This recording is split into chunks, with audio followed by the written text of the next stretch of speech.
Hello दोस्तों, स्वागत है आपका सोशियोलॉजी क्लास के हमारे यूट्यूब चैनल पे। तो आप आज की जो क्लास होगी वह जून 2023 के पीवाईक्यू होंगे। उसका हम दूसरा भाग देखेंगे। अभी तक आपने पहला भाग नहीं देखा है तो आप वीडियो लिस्ट में जाकर देख सकते हैं। इससे पहले ज़रूरी सूचना यह है कि अभी तक आपने हमारा टेलीग्राम चैनल नहीं ज्वाइन किया है तो ज्वाइन कर सकते हैं, जहाँ पर 9 AM और 9 PM पर क्विज कराए जाते हैं। और क्विज के लगभग 50 से 60% क्वेश्चन एग्जाम में पूछे जाते हैं। तो आइए देखते हैं आज का पहला प्रश्न। आज का पहला प्रश्न है, निम्नलिखित में से किन्होंने अपने समकालीन पूंजीवादी समाज के विश्लेषण में महत्वपूर्ण योगदान नहीं दिया है?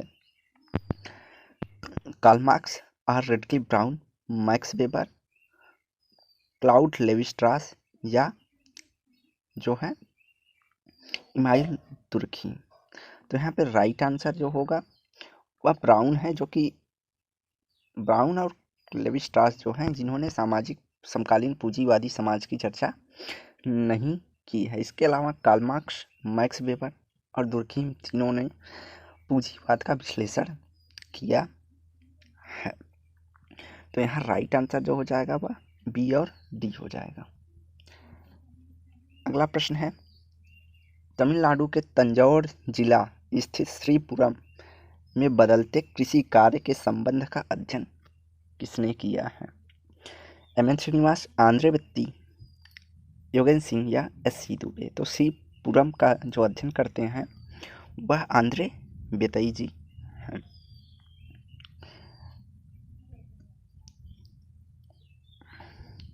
अगला प्रश्न है, अप्रत्यक्ष प्रच्छन्न पाठचर्या के सिद्धांत का प्रतिपादन किसने किया है? Email Durkheim, John Dewey, Ivan Ellis या विलियम ब्लैक। तो अप्रत्यक्ष प्रच्छन्न पाठचर्या की जो बात करते हैं वह करते हैं इवान इलीच। कौन करते हैं? Ivan Ilyich. अगला प्रश्न है, निम्नलिखित में से किन विद्वानों ने अपने विश्लेषण में तुलनात्मक विधि का प्रयोग किया था? तो यह पिछले बार भी यह क्वेश्चन पूछा गया था कि किन्होंने तुलनात्मक विधि का प्रयोग किया था। उसमें ऑल ऑफ दी एबव का ऑप्शन था। तो यहाँ पे देखिए किन्होंने जो है तुलनात्मक विधि का प्रयोग किया है। तो यहाँ पे राइट आंसर जो होगा एक तो दुर्खीम हो जाएंगे, max weber, Durkheim max weber अर्थात AD और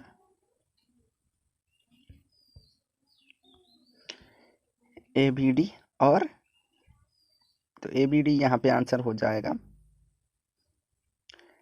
इमाइल दुर्खीम, हर्बर्ट स्पेंसर और मैक्स वेबर। राइट आंसर हो जाएगा 4। इन्होंने तुलनात्मक विधि का जो है प्रयोग किया है। अगला प्रश्न है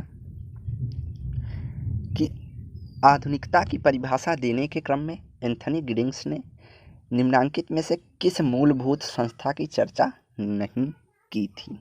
तो यहाँ एंथनी गिडिंग्स से यह चौथा प्रश्न है लगभग इस बार एग्जाम का, और लगभग शास्त्रीय सिद्धांतकार जो हैं उनसे भी ज़्यादा से ज़्यादा क्वेश्चन चारों लोग से मिलाकर कम से कम 12 से 14 क्वेश्चन आए हुए थे एग्जाम में।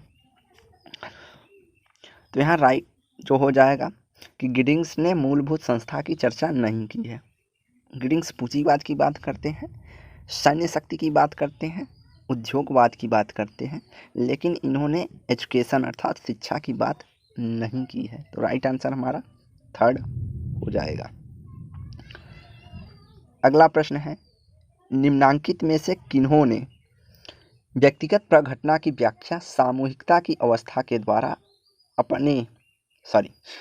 सामूहिकता की अवस्था के द्वारा करने का मूलभूत विचार प्रस्तुत किया था, ना कि व्यक्तिगत प्रघटना द्वारा सामूहिकता की अवस्था द्वारा।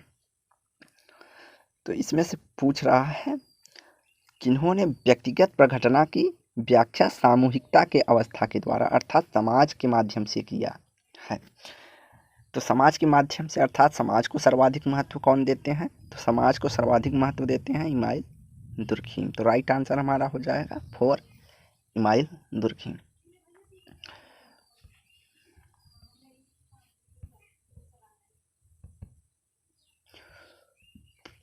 अगला प्रश्न है वैश्वीकरण के प्रभावों की व्याख्या करने के क्रम में जॉर्ज रिटर ने निम्नांकित में से किस शीर्षक से एक पुस्तक लिखी है?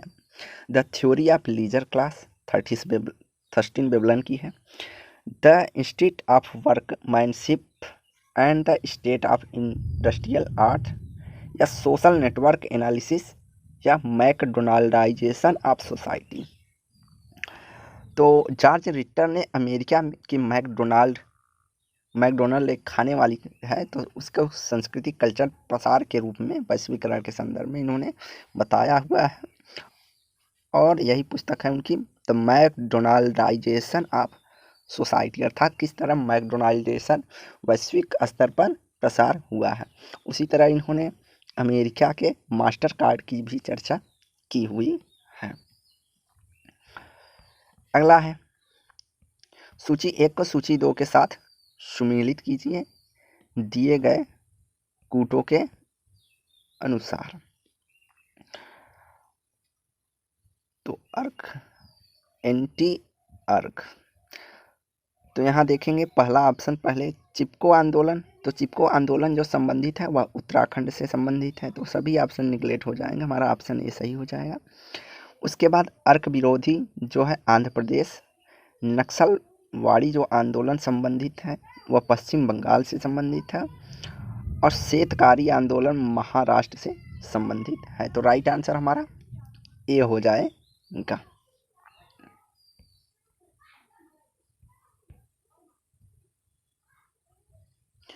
अगला है मार्क्स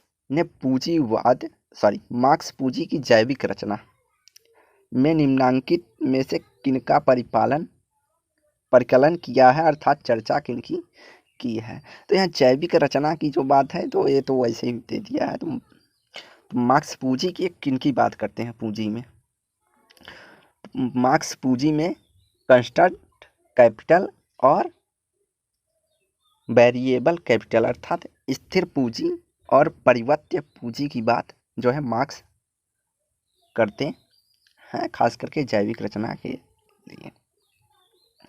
तो यहाँ राइट आंसर जो हो जाएगा वह बी माना गया है आयोग के द्वारा कि उन्होंने स्थिर पूंजी और परिवर्त्य पूंजी की चर्चा की है। अगला है मर्टन के अनुसार अभिप्रायहीन और अमान्य प्रकार कहलाते हैं। तो अभिप्रायहीन और अमान्य प्रकार कहलाते हैं प्रत्यक्ष प्रकार, अप्रत्यक्ष प्रकार, अकार्य या सुकार्य। तो सुक्रिय की चर्चा तो नहीं की है। प्रत्यक्ष प्रकार जो कि सामने से दिखाई देते हैं कि वह सामाजिक व्यवस्था के लिए प्रकार्यात्मक होते हैं। तो अभिप्रायहीन हो, जिनका कोई मतलब न हो और उन्हें माना न जाता हो, तो उन्हें अप्रत्यक्ष प्रकार के रूप में देखा जाता है। और अकार्य वह हो जाता है जो कि या न तो सामाजिक व्यवस्था पॉजिटिव रूप में भाग दे न तो नेगेटिव रूप में भाग दे, तो उसे अकार्य कहते हैं।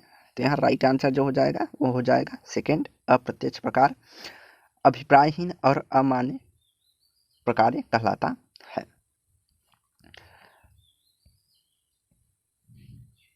अगला प्रश्न है टालगट पार्सन्स के मत में सामाजिक व्यवस्था में क्या सम्मिलित है? कृत्य, लक्ष्य, परिस्थितियां, मान्यताएं और साधन। तो उन्होंने कृत्य की बात की है, कृत्य की बात करते हैं अर्थात एक्ट की बात करते हैं, लक्ष्य की बात भी करते हैं, परिस्थितियां की बात करते हैं और उन्हें प्राप्त करने के लिए साधन की बात करते हैं। लेकिन उन्होंने किसकी बात नहीं की है? तो वह मान्यताएं अर्थात बिलीव्स की बात जो है टारगेट पर्सन नहीं करते हैं। तो यहाँ राइट आंसर जो हो जाएगा ए, बी, सी और ई अर्थात चौथा ऑप्शन हो जाएगा। अगला है, दुर्खिम के अनुसार निम्नांकित में से किसके कारण यांत्रिक एकता और स्वायवीय एकता में परिवर्तित होता है। तो दुर्खिम ने किसके कारण यह माना है कि जो आंतरिक एकता वाला समाज होता है वह सांस्कृतिक एकता में परिवर्तित हो जाता है। गत्यात्मक पक्ष अर्थात परिवर्तनशील घनत्व, जनसंख्या घनत्व, स्थिर घनत्व या अस्थिर घनत्व। तो दुर्खिम कहते हैं जो कि डायनेमिक डेंसिटी है अर्थात परिवर्तनशील जनसंख्या है, उसके कारण जो है यांत्रिक एकता से स्वायवीय एकता है। दुर्खिम का मानना क्या था कि जैसे जैसे समाज में जनसंख्या वृद्धि होगी वैसे ही समाज का विभेदीकरण होगा और वह स्वायवीय एकता की ओर बढ़ेगा। तो राइट आंसर यहाँ पे ए हो जाएगा, गत्यात्मक परिवर्तनशील घनत्व।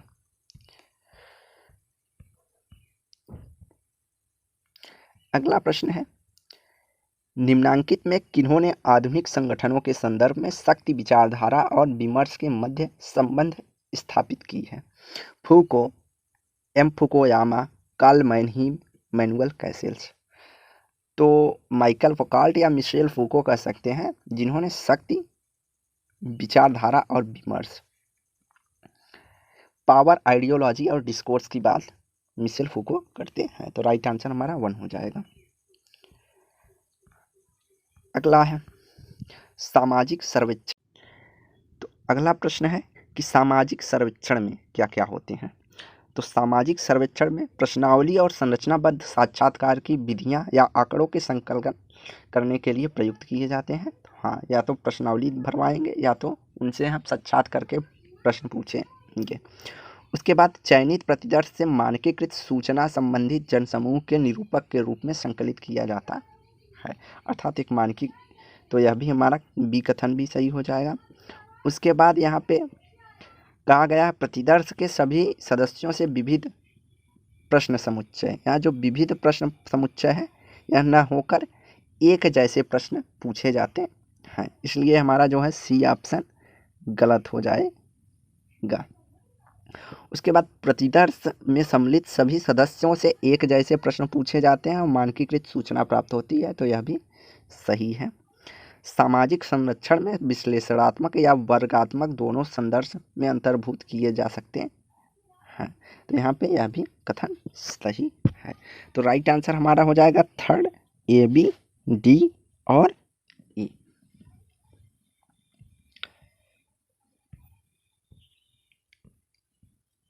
अगला प्रश्न है, संवेगों का समाजशास्त्र निम्नांकित के साथ भावनाओं के संबंध का परीक्षण किया जाता है। संस्कृतियाँ, तो संस्कृतियों से भावनाएं जुड़ी होती हैं, ये तो सही बात है। उसके बाद संरचना, हाँ, भावनाओं के माध्यम से संरचना का भी निर्माण किया जाता है और संरचना के निर्माण के लिए भावनाओं के माध्यम से ही अंतःक्रिया भी की जाती है। तो ए, बी और सी जो है हमारे यहाँ पे सही हो जाएगा, कहीं 3 ऑप्शन चुनना है। साम्राज्य का भावनाओं से कोई लेना देना नहीं है और महासागर से तो एकदम निगलेक्ट कर दीजिए। तो राइट आंसर हमारा यहाँ पे हो जाएगा ए, बी और सी।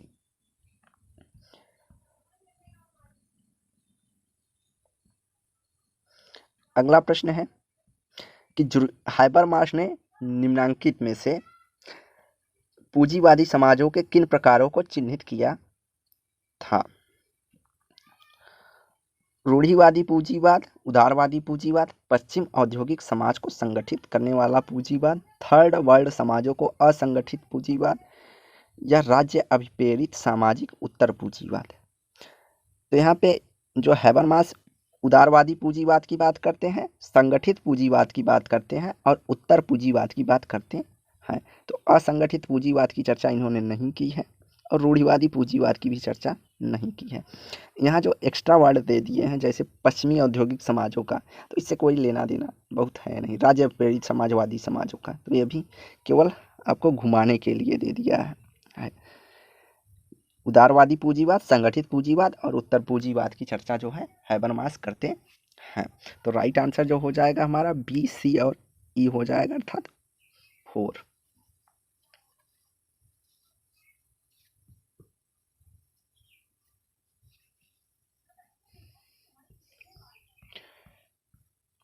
उत्पादन की प्रणाली की चर्चा के निम्नलिखित में से किसने मालिक, किसान और मजदूर के रूप में खेतिहर वर्ग को चिन्हित किया है? तो यह भी क्वेश्चन बहुत ज़्यादा बार एग्जाम में पूछा गया, हर स्टेट लेवल से लेकर आपका असिस्टेंट प्रोफेसर, पीजीटी सभी में यह क्वेश्चन पूछा गया है कई बार। तो इसके राइट आंसर जो हो जाएंगे वह डेनियल थार्नर हैं, जिन्होंने मालिक, किसान और मजदूर का वर्गीकरण किया है।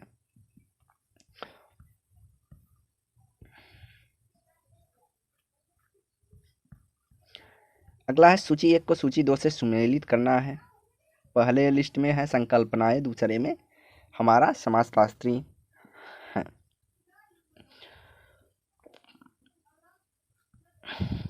तो वर्चस्व की बात करते हैं, हेगोमनी, वर्चस्व अर्थात हेगोमनी की बात करते हैं कौन? Antonio Gramsci. फोर्डिज्म, फोर्डवाद या फोर्डिज्म की बात करते हैं हेनरी फोर्ड। उसके बाद विश्व व्यवस्था की बात करते हैं वालर स्टील। और वरस्टियन पद्धति तो भाई विश्व प्रसिद्ध है कि मैक्स वेबर का है। तो यहाँ राइट आंसर हमारा कौन सा हो जाएगा? 1। तो इस बार जो भी मैचिंग वाले क्वेश्चन दिए थे वह बहुत ईजी दिए थे कि वह एक विकल्प के साथ हम हल कर सकते थे। यहाँ राइट आंसर हमारा 1 हो जाएगा। अगला प्रश्न है, हिंदू परिवारों में बाल्यावस्था का मनोविश्लेषण अध्ययन किसने किया था? आशीष नंदी, एम शाह, सुधीर कक्कड़, लीला दुबे। तो यहाँ राइट आंसर जो है सुधीर कक्कड़ ने हिंदू परिवारों में बाल्यावस्था मनोविश्लेषण का अध्ययन किया है। तो ये सब जो है बाहर से क्वेश्चन मान के चलिए, नए जो थिंकर हैं उनसे संबंधित करके रिलेट करके पूछ लिया जाता है। तो ऐसे 8 से 10 क्वेश्चन रहते ही रहते हैं जो कि आपको आते ही नहीं होंगे एग्जाम में। अगला है क्वेश्चन नंबर 70।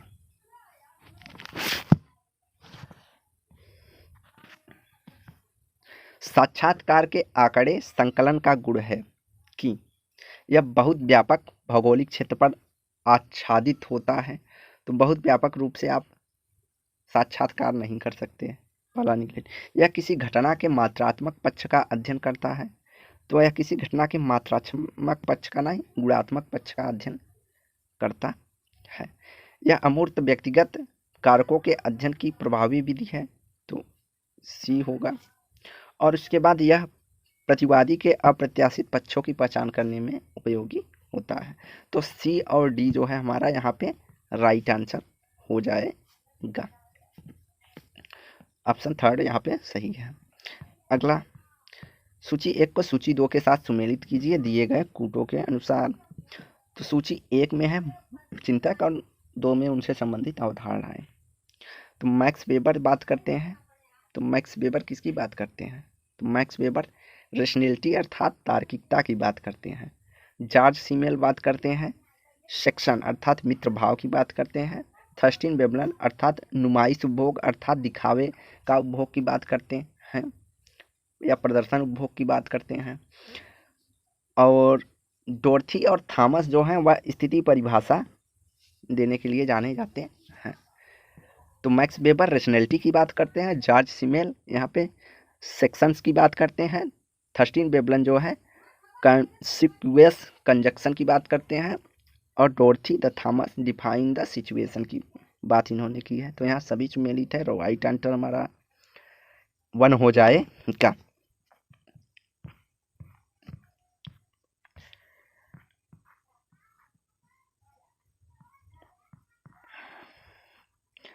अगला है, नीचे दिए गए विकल्पों को सही उत्तर का चयन कीजिए, अर्थात मिलान वाला यह भी है।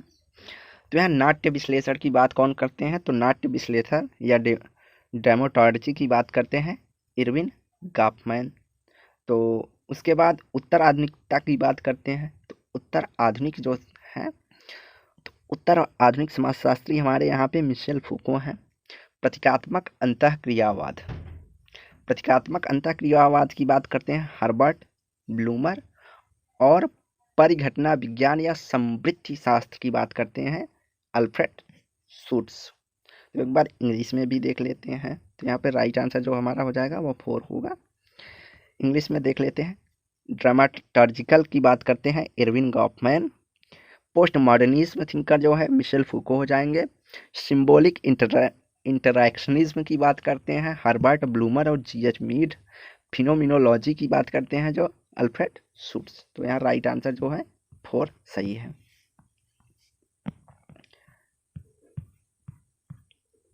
अगला प्रश्न है मूल्य तटस्थ समाजशास्त्र वैल्यू न्यूट्रल मिथक को दूर करने के लिए एंटी मिनोटूअर की अवधारणा किसने दी है? Anthony किडिंग्स, Alvin Goldener, Robert Multan या थर्स्टिन वेबलन। तो वहाँ पे वैल्यू न्यूट्रल सोशियोलॉजी में एंटी मिनोटूअर की बात कौन करते हैं? एल्विन गोल्डनर बात करते हैं। अगला है शोध के निम्नलिखित चरणों को आरंभ और अंतिम क्रमबद्ध क्रम में व्यवस्थित कीजिए। साहित्य की समीक्षा है, ग्रंथ सूची है, प्राथमिक आंकड़ा दत्त या समस्या कथन। तो सर्वप्रथम हम क्या करेंगे? तो सर्वप्रथम हम समस्या को चिन्हित करते हैं। उसके बाद हम समस्या को चिन्हित करने के बाद हम किसका? साहित्य का अवलोकन करेंगे, साहित्य समीक्षा। उसके बाद साहित्य समीक्षा करने के बाद हम क्या करेंगे? डाटा इकट्ठा करेंगे और संदर्भ ग्रंथ सूची जो है हमारी लास्ट में लिखी जाती है। तो यहाँ राइट आंसर जो हो जाएगा वह बी हो जाएगा, DACB।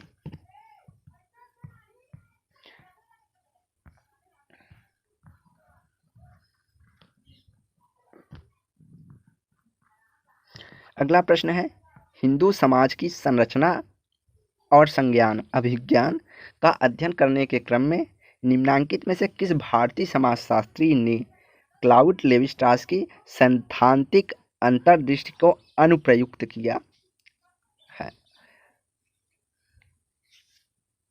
तो यहाँ पे पूछा है कौन से जो समाजशास्त्री है जिन्होंने क्लाउड लेवी-स्ट्रॉस से प्रभावित नहीं थे या उनके अंतर्दृष्टि को प्रयोग नहीं किया है।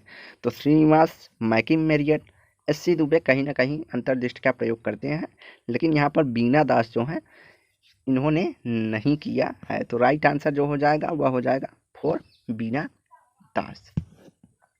और ऐसे प्रश्नों में देखिए थोड़ी सी सावधानी आपकी घटी तो दुर्घटना घटी, अर्थात आपका क्वेश्चन गलत हो गया, जैसे यहाँ पे इन्होंने गलत कर दिया है।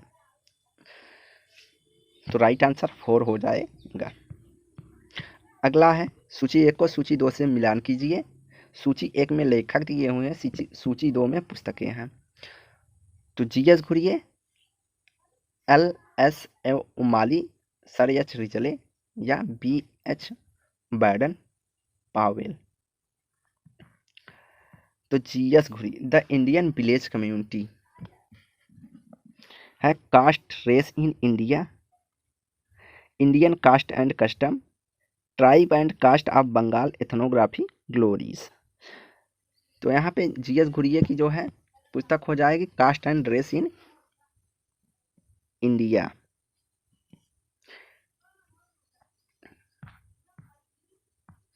तो कास्ट रेस इन इंडिया जो है इनकी हो जाएगी जी.एस. घुरिये की। तो यहाँ पे राइट आंसर जो हो जाएगा वो हमारा ए हो जाएगा।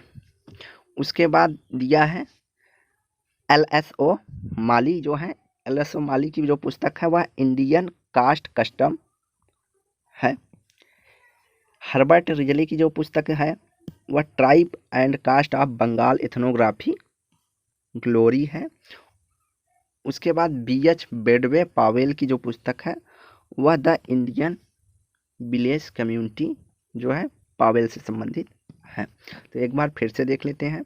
घुरिये ने कास्ट रेस इन इंडिया पुस्तक लिखी है। माली ने जो है इंडियन कास्ट एंड कस्टम की बात करते हैं। सर एच रिजले जो बात करते हैं वह tribe and caste of Bengal ethnographic glossary की बात करते हैं। और बेडवे पावेल जो है वह द इंडियन विलेज कम्युनिटी की चर्चा करते हैं। तो यहाँ राइट आंसर हमारा ए हो जाएगा। अगला, which sociologist wrote the book sociology as an art form, अर्थात sociology as an art form पुस्तक किसने लिखी है? Talcott Parson, C Wright Mills, Alvin Gouldner या रॉबर्ट निस्बेट? तो यहाँ राइट आंसर जो हो जाएगी वह रॉबर्ट निस्बेट की पुस्तक है sociology as an of art form. अगला प्रश्न है, निम्नलिखित में से उस प्रतिचयन प्रकार को चिन्हित कीजिए जिसमें अनुमानिक सांख्यिकी अनुप्रयुक्त की जाती है या हो सकती है।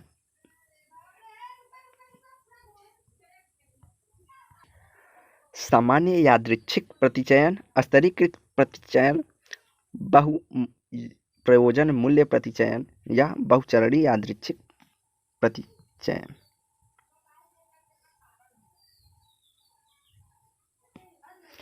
तो यहाँ पे जो राइट आंसर हो जाएगा वह हो जाएगा आपका प्रयोजन मूलक अर्थात उद्देश्य परक प्रतिचयन जो होगा यह अनुमानिक सांख्यिकी अनुप्रयुक्त में नहीं हो सकता है, अर्थात अप्लाइड नहीं हो सकता है।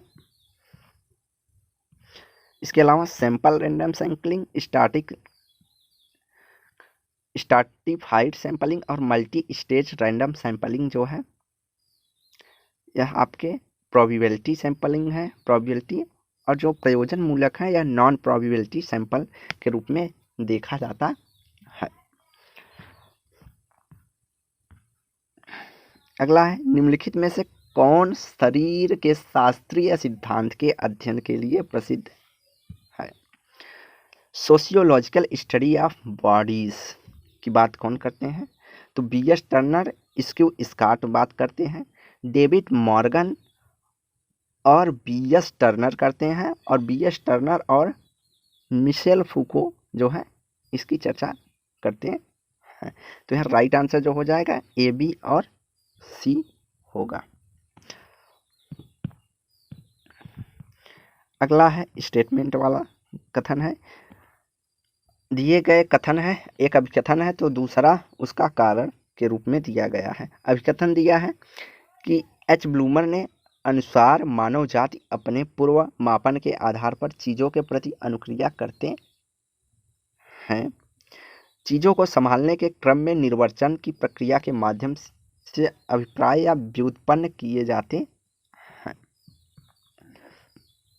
तो यहाँ राइट आंसर जो हो जाएगा कि ए और आर दोनों सही है और सही व्याख्या है, क्योंकि ब्लूमर जो है मानव जाति के अपने पूर्वानुमान के आधार पर चीज़ों की प्रतिक्रिया देता है, जैसी उसकी पहले से ही अनुभव रहता है उस आधार पर अपनी प्रतिक्रिया देता है, ऐसा ब्लूमर मानते हैं। कारण है क्योंकि व्यक्ति चीज़ों को जो संभालने वाला क्रम होता है उसकी प्रक्रिया जो होती है उसका जो है पहले से ही व्युत्पन्न किए जाते हैं या पहले के अनुभव के आधार पर है उत्पत्ति होती है। अगला प्रश्न है, निम्नलिखित में से किन समाजशास्त्रियों ने नैतिक और शिक्षा के संबंध में महत्वपूर्ण माना है?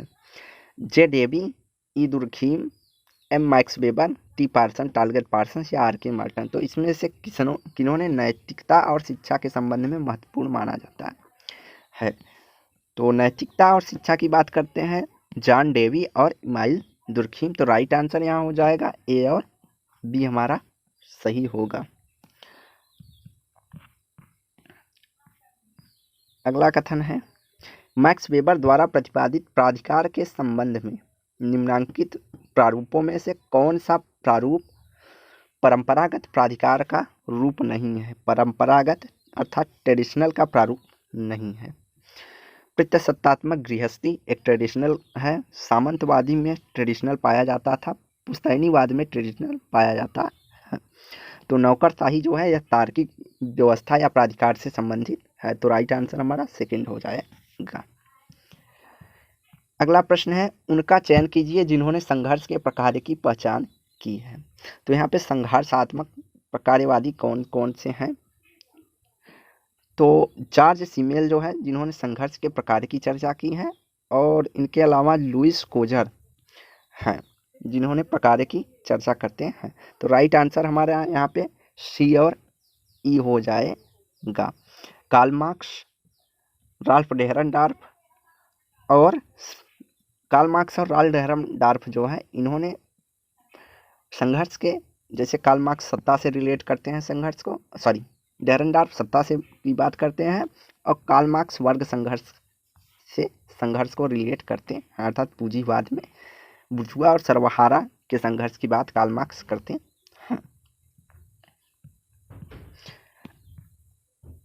अगला प्रश्न है, गरीब का शास्त्रीय धारणा में सम्मिलित होता है अधिशेष गरीबी, असीम गरीबी, अप्रचलित गरीबी या सापेक्ष गरीबी।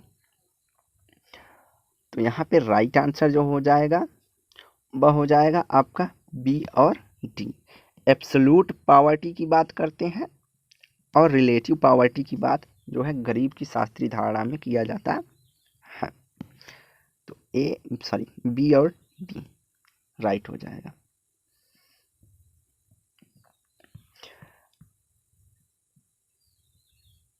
अगला प्रश्न है, निम्नांकित में से किनके समाजशास्त्र ने सामाजिक अंतर्गतता के प्रकार के रूप में विचारों का अध्ययन विधि के रूपरेखा प्रस्तुत की है? Karl Mannheim, Karl Marx, Karl Pearson या गुन्नार मिलर। तो यहाँ राइट आंसर जो हो जाएगा कार्ल मैनहीम है जिन्होंने समाजशास्त्र के सामाजिक अंतर्गतता के प्रकार के विचारों का अध्ययन की रूपरेखा प्रस्तुत की है। Social involvement, function of social involvement, तो कार्ल मैनहीम है इसके। अगला है, सूची 1 को सूची 2 के साथ सम्मिलित करना है दिए गए कूटों के अनुसार। कौन? 86। तो दुर्खीम लेखक हैं और उनसे संबंधित पुस्तकें हैं। तो दुर्खीम बात करते हैं the rules of sociology method की बात करते हैं। तो यहाँ पे राइट आंसर जो हमारा हो जाएगा वह 4 हो जाएगा, एक ऑप्शन से हो जा रहा है। एंजल्स बात करते हैं the origin of the family, private property and the state. यह भी बहुत ज़्यादा पुस्तक पूछी जाती है। आर.के. मर्टन जो बात करते हैं वह social theory and social structure की बात करते हैं। यह भी बहुत ज़्यादा पूछी जाने वाली पुस्तक है। टी. पार्सन जो बात करते हैं वह the structure of social action की बात इन्होंने कही है। तो ये सभी पुस्तकें जो है मोस्ट इम्पॉर्टेंट पुस्तक है इन थिंकर्स की। अगला है, टालगट पार्सन्स के अनुसार निम्नांकित में से क्या अभिप्रेरणात्मक परिबोधन की विधि नहीं है? तो which among the following is not made of motivational oriental according to Talcott Parsons? Cognitive, moral, cathectic और इवोल्यूटिव, अर्थात मूल्यांकनात्मक, संज्ञानात्मक, नैतिक, विचारक और मूल्यांकनात्मक। तो नैतिकता की बात जो है इन्होंने नहीं की है। इनके अलावा इन्होंने कॉग्निटिव, कैथेटिक अर्थात विरेचक, मूल्यांकनात्मक, इन सब की बात ये जो है करते हैं। तो राइट आंसर हमारा यहाँ पे हो जाएगा बी, नैतिकता की बात ये नहीं करते। अगला है, विज्ञापन का संबंध और पूंजीवाद समाज के परिरक्षण की विवेचना निम्नांकित में से किसने की है? तो विज्ञापन का संबंध और पूंजीवादी समाज की बात करते हैं एडोर्नो और मार्क्यूस, क्योंकि पुराने समय के थिंकर निगलेक्ट करके भी इसको कर सकते थे, जैसे सुट्स दुर्खीम नहीं बात करते हैं पूंजीवाद में विज्ञापन की चर्चा। मार्क्स और एंजल भी बात नहीं करते थे। यहाँ पे पॉपर मान लीजिए उनसे बाद के विचारक हैं, लेकिन सूट जो है ये भी प्रघटनावादी थे, इन्होंने पूंजीवाद की चर्चा ही नहीं की है। तो यह सब एडोर्नो और मार्क्यूस जो है विज्ञापन संबंध और पूंजीवाद समाज का चर्चा किया है। अगला है, अवधारणात्मक रूप में कौटुंबिक व्यभिचार निषेध इंसेट का तात्पर्य है? निकटतम नातेदार से अलगाव, पैतृक हिंसा या रक्त संबंधी नातेदारों के साथ यौन संबंध निषेध या वैवाहिक हिंसा। तो यहाँ पे इंसेट निषेध पहले ही दिया है तो सभी जो है निगलेक्ट हो जाएगा। बहुत सिंपल है कि रक्त संबंधी नातेदारों के साथ यौन संबंध निषेध जो है कौटुंबिक व्यभिचार निषेध है, अर्थात यहाँ पे दिया है कौटुंबिक अर्थात परिवार में। इंसेट टैबू, तो राइट आंसर थर्ड हो जाएगा। अगला प्रश्न है और आखिरी, निम्नांकित में से किसने सांस्कृतिक परिवर्तन की परिभाषा ऐसे प्रक्रम के रूप में दी है जिसके द्वारा समाज की विद्यमान व्यवस्था अर्थात इसकी सामाजिक, आध्यात्मिक और भौतिक स्वरूप के रूप में एक दूसरे में रूपांतरित होते हैं? सी लेवी-स्ट्रॉस, टी पार्गसन्स, बी मैलिनोवस्की या आर के मर्टन। तो यहाँ पे राइट आंसर जो हो जाएगा वह हो जाएगा मैलिनोवस्की। का संदर्भ है कि सांस्कृतिक परिवर्तन ऐसे प्रक्रम में रूप में किया जाता है जिसमें द्वारा समाज में विद्यमान व्यवस्था अर्थात इसकी सामाजिक, आध्यात्मिक और भौतिक स्वरूप में एक स्वरूप से दूसरे स्वरूप में रूपांतरित या परिवर्तित होता है। तो आज की वीडियो यहीं समाप्त करते हैं। आगे के जो प्रश्न हैं वह आरसी रिलेटेड हैं, इसलिए नहीं लिया गया है। तो वीडियो यहीं समाप्त करते हैं। वीडियो को लाइक एंड शेयर कीजिए, चैनल को सब्सक्राइब कीजिए। धन्यवाद।